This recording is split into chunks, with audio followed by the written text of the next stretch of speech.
Like the title of the video says, we will be covering Hildryn's final ability, Aegis Storm. So I'm probably going to do one more video on Hildryn to cover her passive. I'm not going to cover it in this video, but it is a little... It's way more than it actually says on the tooltip. So yeah, we're going to be covering that in a video. It'll probably be much shorter than the others, but this video is about Aegis Storm, so let's put all of that behind us. So, first of all, what is Aegis Storm? So, Aegis Storm is kind of a weird ability. Um, Basically, you can fly. That's the gist of it. You use this ability, you begin to hover. I shouldn't really say fly. Now, this hovering really only goes up to about 10 meters. Now, if you are near enemies, you'll actually see that they get lifted up. In addition to you hovering, you actually project sort of a bubble around yourself. If enemies are within this bubble, they become CC'd, unable to take any actions. Now, during this time, they also take damage. The amount of energy that you spend is pretty high per enemy. So, and this is sort of kind of her overall kit. I feel like Haven is this way too, where affecting enemies is really costly to your energy.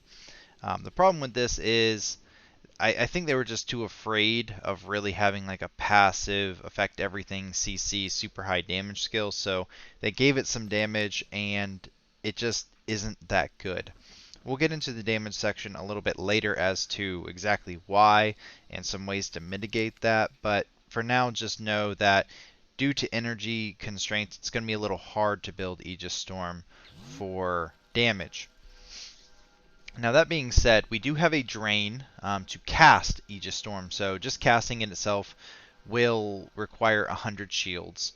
Now, again, like all of her other abilities, this is affected by efficiency, even though it says it is not, as you can see down there. I can't hover over it because if I move, it'll go off of the skill. But suffice it to say that 100 will go up or down depending on your efficiencies. The drain per second and drain per enemy is affected by efficiency and duration, so duration has just about as big of a role to play in these types of skills in general. Additionally, we have a 15-meter radius. Now, this 15-meter radius is the bubble that we pick enemies up in. This is going to be important a little bit later because we're either going to do one or two types of radius builds, and as you can imagine, either a lot or a little.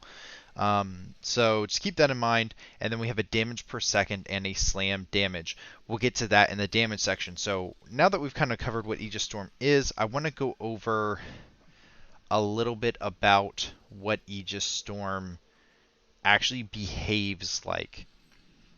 So, like I said before, the efficiency on the main skill, like the rest of her abilities, is bugged. That seems only be on the tooltip. Additionally, your hover height on this skill is only 10 meters. So you can only fly about 10 meters up. This is important for the damaging aspect of her skill, but in general, it's just really important to how you're going to kind of be flying around. Now you can dash, but your movement speed is fairly slow, as you can see in the little video there. It's not very quick. Now, that being said, certain frames, like I think Volt has one, that speed you up, they actually do affect you, so you hover around faster. So just keep in mind certain frames can actually help you a little bit with your mobility, but in general, dashing is going to be your quickest way of getting around the battlefield. Now, dashing while you're flying does have a cost. So there is an actual drain every single time you do it. It's not that high, to be honest. It's not that big of a concern, especially when you're starting to rock arcanes and things like that. But just keep in mind, it does have a cost to have mobility while you're flying. Now, one of the biggest problems with Aegis Storm, at least in terms of feel, is the fact that if you go over a hole, you basically immediately begin to fall. So what we're going to do is I'm actually going to go ahead and pop this on, and let me go ahead and clear my build real quick just so we have decent numbers to work with, so you guys can kind of get the feel for it. I had a very specific setup going on there, so now I've got full 100%. So when I activate this, you're going to see that we are draining a certain amount of energy over time. Now that being said, it looked like we just lost a big chunk. That was my Sentinel. I apologize once again. Let me get these guys off. They always mess up shield testing. So bam, there we go. So we lost a big chunk, and then you can see it just kind of slowly whittling away. Now if I hover over this, I maintain my height, right?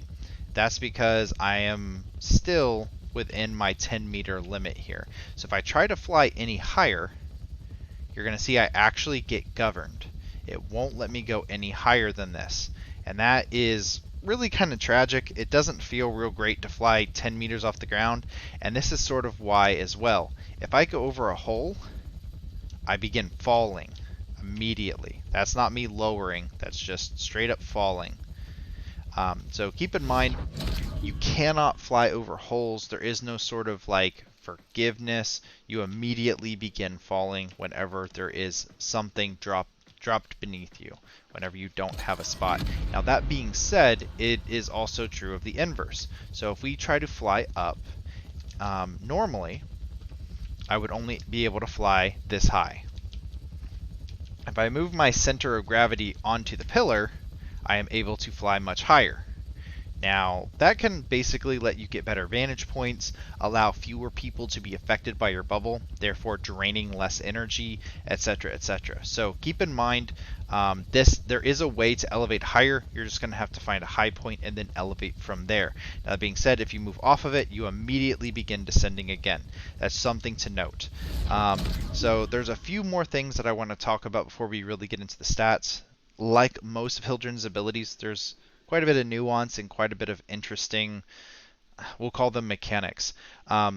So while you are inside of Aegis Assault, you cannot use most of your abilities. So what do I mean by that? So if I go ahead and activate it, you'll notice down there I have my 3 abilities. They're all lit up. If I use Balefire, I can turn it on and I can start casting Balefire, turn it back off. Now if I try to cast Pillage, it will not allow me to use it. So Pillage is not allowed. However, Haven is allowed. So I can actually activate Haven and Balefire. I can activate all my skills except for Pillage. And to be honest with you, Pillage is kind of maybe the most important one, to be honest with you. Because when you have Haven, you won't be affecting enemies or allies as much just because you're going to be flying around. So Haven really doesn't mesh well with Aegis Assault by default, just because you're going to be flying away from enemies and allies. Pillage is one of those skills that's going to kind of spread out and, you know, affect more enemies anyway, so it'd be a much better fit, but again, you're not allowed to cast it. Now, that being said, you see we have a gun. Doesn't matter what gun it is. If I use Aegis Assault, I no longer have that gun. I no longer can shoot anything. I have to equip Balefire. Balefire is the only weapon that you are allowed to use while inside of Aegis Assault. Now that being said, there is some kind of wonkiness with how the skill thinks of your currently equipped weapon. So I have not actually done testing on this myself, but it makes complete sense that it would work this way. If you have a syndicate weapon and it tracks sort of that XP bar before it explodes and gives you a special effect, those are considered still equipped when you go into Aegis mode if they were the last weapon you have equipped. So if I pop into that and I had a syndicate weapon on, it would still quote unquote be on. Now that's not super practical. This is the reason why I didn't test it. It's such a niche case that this would ever be useful, because you're generally not going to be killing a lot of people with this ability, unless you have a very specific build and you're doing kind of low-level content anyway. Now, that being said, it is something worth noting. One of the more important things that we're going to get into here is that Aegis Assault actually requires line of sight. So if I use my ability, actually I'm probably going to need some range to get him from that distance. Let me grab some range real quick.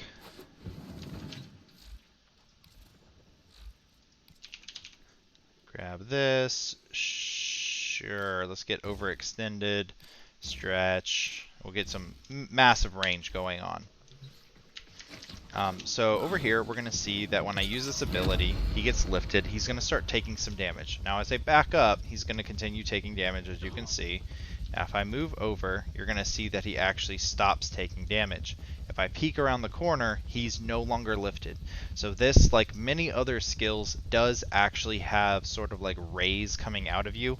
It isn't truly the visual effect that you see, where there's a big bubble around you. That's sort of more just aesthetic. There are actual rays that you are producing, and if they lose line of sight on the enemy, they will no longer be lifted. And as you can see, he gets lifted again once I pop back down. Now, one of the really cool things about this skill, this is one of the few nuances that I really appreciate, is the fact that you can use Aegis Assault no matter what kind of spot you're in. I can use it right here, but I can also use it while I'm mid-air if I want to change my positioning or what have you. So yeah, it's actually pretty handy to do it like that. If I do this, I can still pop into it at any time. It's pretty nice. Now, that being said, there is an interesting caveat to this. So as you can see, I can dash around right now. If I use Aegis Assault and I jump up, I can dash around, right? Now, that being said, and it is infinite, just costs a little bit of energy each time. If I jump up in the air and I dash and I turn it on, I lose my ability to dash. I hope you guys can hear that. I'm tapping it. I no longer have the ability to dash. I have to assume that this is some sort of bug, because normally, even if I bullet jump and double jump, it doesn't matter. I can still dash. But if we use that dash before you go into Aegis Assault, you will lose the ability to dash whilst in Aegis Assault. Whoops, I messed up there. And I can't dash. So I thought that was really important for you guys to see and know. Just if that happens, cancel the effect, start over, go back into a new Aegis Assault. So now that I got that out of the way, there is a couple cool things that you can kind of do with Hildryn and operator mode. So one really interesting thing is, like mini frames, she kind of just exits her. You just exit when you go into operator form. So she'll actually maintain her flight up there. It will drain her shields constantly. But if you are close enough to an enemy, they will remain CC'd for the entire duration. So it's pretty nice to be able to just kind of AoE CC things, come over here and do no damage with operator mode. So it's worth noting. Is it going to be super strong? Probably not. Some of the things you can already do in operator mode are either going to be super weak or super strong on their own, so it doesn't really matter. That's not going to really affect things that much, but it is worth noting that you can kind of pop a CC if you want to do a couple things in operator mode without getting one shot. And that is very important. And those of you that know, when you die and you get, what is it called? Transference, static, I think it's called. Basically, when you die as your operator, you come back and it's messed you up. You lose all your shields and a bunch of health, right? So just keep in mind that can actually affect you if you lose your operator form and you get transference static. Sorry about that. Now, you may have noticed already that there are energy orbs on the ground. Whenever you have an enemy affected by this ability, they will spontaneously sort of eject energy orbs every once in a while. Just waiting on him to do another one. Alright, so as you can see, they're not extremely often. I tried every single type of stat that I could think of, at least, all the basic ones for sure, and it doesn't seem to me that there is a way to scale that, to have them pop energy orbs out more often. Now, that being said, when we use this ability, it's going to help us sort of maintain it. As you can see right there, we have a drain cost to activate the ability and a drain cost per enemy. Now, this energy orb is not really, it's basically giving us a small boost to shields. It's not going to be able to maintain us very well. That being said, if we have a lot of heavy gunners, let me grab some more heavy gunners, and we'll grab 7 more. Simulates. If I come over here, you will see a marked improvement in the number of energy orbs generated. So you can see energy orbs are just popping out everywhere. Now, if we're talking about our energy consumption, you'll notice we already fell. It's enormously high. It's way higher when you have that many enemies affected. I don't have a lot of efficiency or duration right now, so keep that in mind. My efficiency is really bad. It won't be this bad. Plus our shields will be stronger in a real build. All these things. But just keep in mind, you are not going to be able to really maintain the cost, even if you're picking up energy orbs consistently. One final caveat to this is if you have any sort of arcane that procs off of energy orb gathering, like Arcane Energize, it can be an insanely good mobile sort of energy battery. Hildryn can actually be an energy battery if her or an ally nearby has Arcane Energize, because you're going to have a lot of energy orbs popping out of enemies consistently, and you're going to constantly be proccing that Arcane. The only downside to this is the fact that Hildryn herself does not really benefit from energy, but it is a very nice support aspect that Hildryn has for her allies.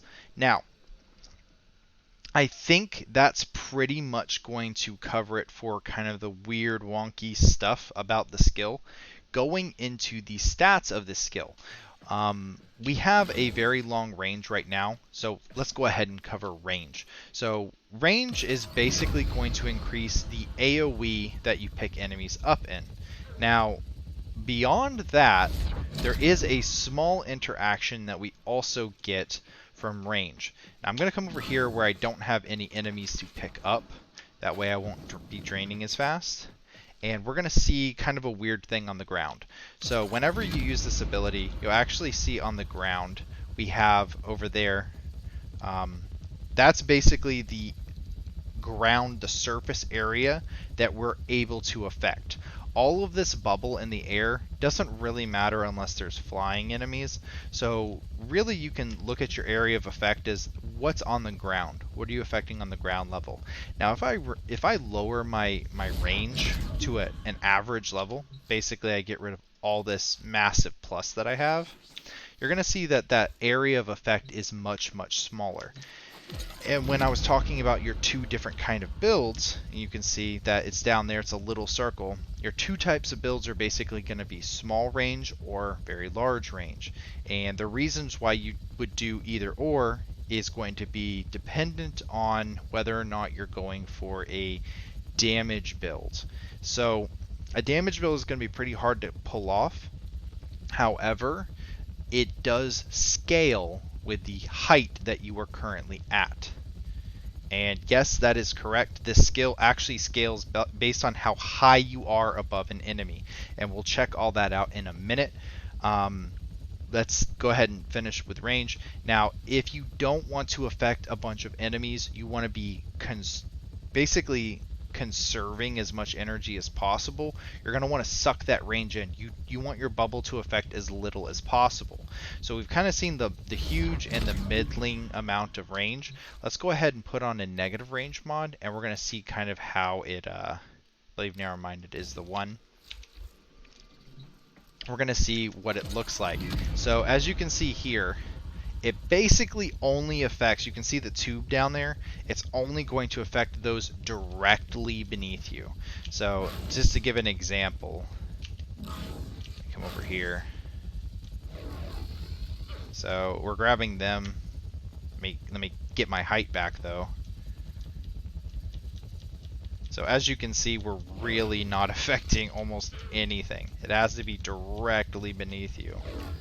I think we can get both of those guys. But yeah, so effectively what you're going to want to do is you're either going to want to have a low range build or a high range build. Now, if you're going for another skill like Haven or Balefire or some of the, pillage, different stats might be important to you. So just remember, Aegis Assault is going to be one of those things that maybe is an afterthought, or maybe you only ever use it when you're doing a Balefire build. So just keep in mind the stats are going to be kind of important for this skill between efficiency, duration, and you can almost think of range as an efficiency stat, because the damage amounts that you're going to be doing to enemies is going to be very small.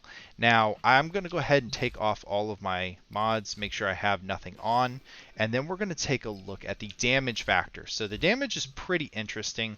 I mean, efficiency, we all know what efficiency does. Duration, that's going to help that per second amount. We've seen kind of what range does. Damage is sort of the final factor, and it's pretty interesting. So there's two ways that this skill deals damage. One way is it just passively deals damage to all enemies affected.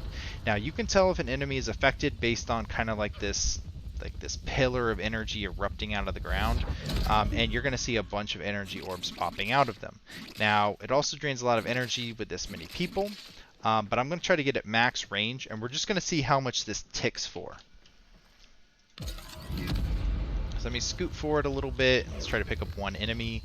So we have 3 damage, 3 damage, 3 damage, 4 damage, 5 damage. Now, if I get higher, the higher I get will actually deal more and more damage. So this is what I was talking about with the circle on the ground. That's going to be really important if you're going to try to deal damage. And you might be wondering, well, this is like 15 damage. Why is that important?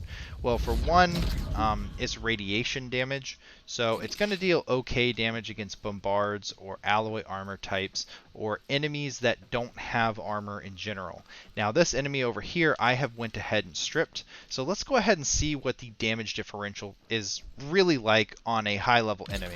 So, we have 100 damage, right? We have 100 damage. If I come up here, we're talking about 583. Now, I think this is truly going to be like a 6 times damage. It's just not practically a 6 times damage. So your base damage is going to be, you know, like 100. If you come up to the absolute maximum, I think it should be 600, but because we're governed, you never really see that absolute. See, we got a 596 there. I think the 600 amount is like at the absolute maximum amount, and you'd have to like line up the ticks. So I think you guys see where I'm kind of going there. So just know that getting up to 10 meters above your enemy is going to give you a 6 times damage multiplier on this skill. It does not work with Balefire. It does not work with pretty much anything else. It is only the damage for Aegis Assault itself. So that's the kind of damage over time component.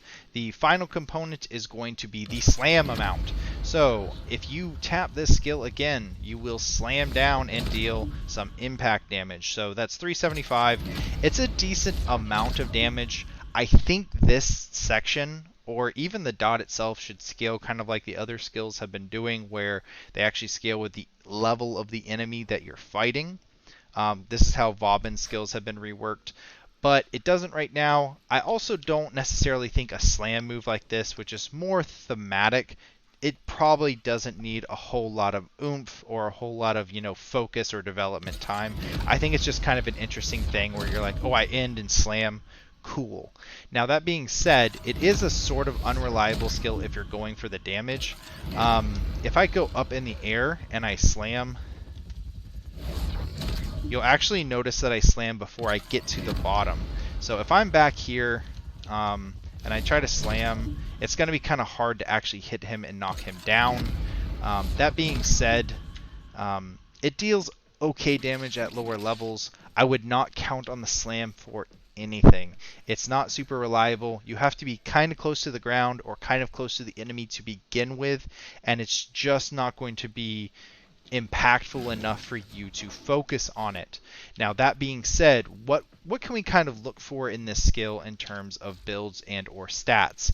So if we look at our stats and we look at the skill itself, pretty much if you're going to want to do an Aegis Storm build, you're going to need a little bit of efficiency or duration. You're just going to need those if you want to stay in this thing for any amount of time. What that also means is it's going to be really hard to take the overextended mod where it drastically increases your range but drastically lowers your duration. keep in mind that fleeting expertise, which increases your efficiency but lowers your duration, is not going to have a real big impact on Aegis Storm. Just keep in mind some of like the plus minus mods are not going to be great for this. Now that being said, if you do a more generalized build, like a little bit of strength, a little bit of range, a little bit of duration, that's probably going to be where you're going to get the most out of Aegis Storm. It just so happens those are decent for almost all of her skills. Haven's kind of better that way. Balefire's kind of better that way. Pillage is kind of better that way. So I think this kind of wraps up Hildryn in the idea, the premise that you generally want to build her as an all-arounder. You don't generally want to build her as a pure strength character who doesn't care about duration or doesn't care about range, or she kind of fits somewhere in the middle there, and Aegis Storm is no exception to that. I think that's going to cover it for the Aegis Storm video. Like I always say at the end of my videos, I could have missed something. If you guys know of anything that I missed, anything that I misrepresented, let me know. I'm still learning too. But that's going to be it for the video. Thanks for watching.